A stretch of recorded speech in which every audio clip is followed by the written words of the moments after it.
Welcome to rocket science. It's actually not rocket science, but when I read through all these different books and articles and stuff like this, it's like rocket science if you don't understand how the camera works and what the very basics are.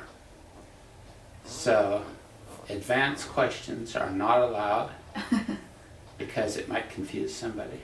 Oh, yeah. Like I me. wouldn't even know how to ask an advanced question. So Well, that's great. that's all right. Yeah. That's a good thing. So we're going to keep it very casual, and if someone doesn't understand something, we can stop and I can go through it different ways, or to make sure that we understand everything before we move on. Because seriously, if you don't understand what we're doing today, all those things you read in that book are just going to say, what do they mean by that? So, and then you can use this today for down the road. You're thinking, gee, I want to try this, but then you think back, oh yeah, he did this demonstration of this or whatever, and then that will make sense. Nice. But it's pretty much physics and logic. Let's start with a very basic demo, and this is going to come into play later, and I'll tell you when it does. But what we have here, one glass of water and one empty glass. And if I take this and pour the water in, it pours very quickly because of the big opening here. And so what we're doing is the water is representing how much light it takes to expose a picture. And so then the concept here is to pour the same amount of water through a funnel, and it takes longer to go through. But it's still the same amount of water that it takes to make the picture. So the concept that I'm getting across here is that it takes a certain amount of light to make that picture, whether it takes a long time at a small opening or a short time with a large opening. And we're going to come back to that when we get to that point. So I'll just put this away for now because it's chlorine water and I don't like chlorine.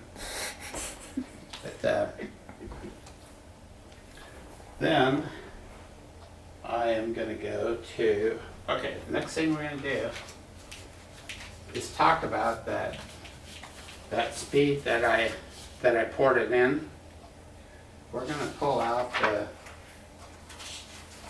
of this equivalent exposure chart, the one that says starts with 1 second at the top. Just take that one, keep the others in there. The purpose of the shutter itself is to let the light into the camera to expose the film. I'm going to talk about film because there's no, it's all absolute. Digital just throws everything out the window. But having the foundational knowledge about film allows you to easily learn digital, right? Exactly. Yeah. Or you'll understand all the complex parts of digital. Right. Which is, to me, a lot harder than film. So, Hasselblad, kind of the standard of the industry. This is like a 1972, and it's the same Carl Zeiss glass that the Sony has, basically. Only this is 1972, and this is the same camera that they took to the moon on the flights because they could trust it. So basically, the original cameras, if you remember the big box cameras, the film was so insensitive. That's not a word for this, is it? But It works. it works. Makes You sense. understand it. Makes sense. That it took a lot of light to expose one image. So that's why the old-timey ones, That big burst, they would need a bunch of light, right? right? But a lot of them that did not have the big flash powder would use a long exposure. So what Oh, they right. did is they had a lens cap on this big box camera, and they looked under a black cloth to get the focus right and everything, because it's very hard to see, very dark. And then the grip was already, and there was no mechanical shutter. So basically they take the lens off and they might count to 10 seconds and everyone's just standing there. That's why those old-timey pictures, they look like they're, Yep.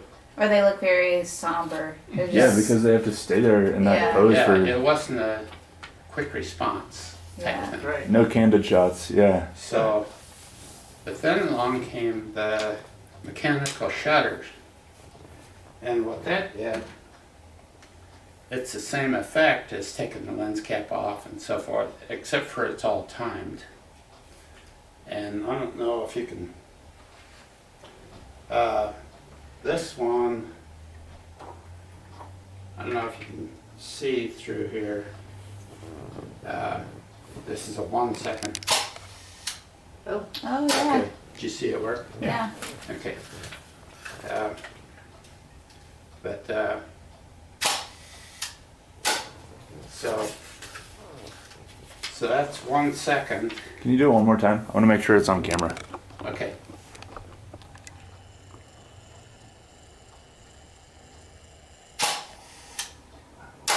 Cool. Okay. Nice. All right. So then, I want you to look through these from the top one. That 1 second is the top one that I just did. Now, these are standard shutter speeds. And I'm talking about standard for a reason, and I'll get that into that. But what do you notice about these speeds? There's, They're fast. huh? They're fast. Well, you they and half. also, Well, they there's, also split in half every time. Yeah. okay, that's the key here.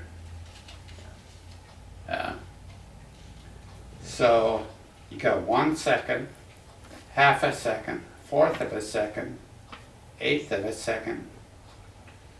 So if I take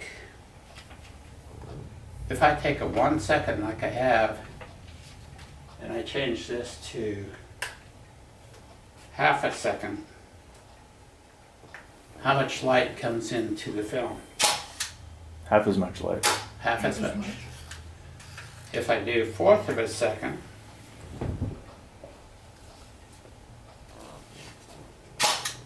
you've got half again as much. So every time you change the shutter speed with the standard shutter speeds, you got half as much light hitting the film. Okay? So with this chart, I went all the way up to 1/2000th of a second. But like my camera now, this professional camera goes up to 1/8000th. So this Hasselblad was basically the cream of the crop in its day, and its fastest shutter speed is 500th of a second. So we got the basics of that, right?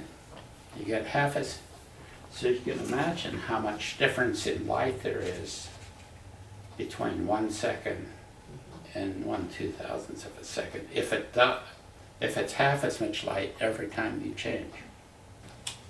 There's a certain range that the eye will see And you might say this is one f-stop difference. So it's half as much light every time. I understand that the human eye has a range of 9 stops. That's why if you're just looking, you can see stuff at night after you adjust to it. Or in bright sunlight, you can see. Well, the camera has to do all that mechanically. So now we're going to pull out the big sheet, and you can leave the third one sitting there. The lens here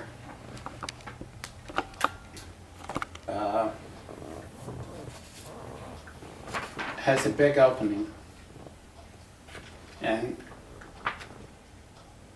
it's got a diaphragm in it that shuts down like the pupil of an eye. And the relationship between the opening, you don't have to remember this, but just kind of understand that the f-stops, okay, Megan, here's where it's confusing in the books. They talk about aperture, they talk about f-stops, f-numbers, all kinds of things. But the f-stop is the opening in the lens itself when you take the picture. And it's a relationship between the focal length of the lens, and it's actually a fraction. Like f16 might be 1/16 of what it is if the lens is wide open or as big as it can be. Might be 1/16 the size. But what's confusing about it is these numbers have no correlation like the shutter speeds did, where it was obvious that 1 second to 2 seconds is twice as much light. These have no correlation because they're fractions. But these are the only things that I want you to remember. And you don't have to memorize them, but I want you to know that f2.8, f4, f5.6, f8, f11, and f16 are standard f-stops. And I'll tell you why after a while. And the interesting thing about these is they're all calculated that the big opening 2.8 here, you go to f4 and it lets in half as much light because it's a smaller opening. Okay? f5.6 from f4, it's a smaller opening and it lets in half as much light. So these numbers, although they don't make sense as numbers, They still do have. they still do half every time, and it's very, very important to remember. So the speed, that's called the speed of the lens, how big the biggest opening is. And this 2.8 is considered pretty fast, and that's what this Hasselblad is. The bigger the opening, the faster the lens, and obviously the more light it can take in. Can I ask a question? Yes. So, when you buy a lens, is this aperture rating adjustable, or when you buy a lens, are you buying an f4 lens? That's what you're buying. Interesting. And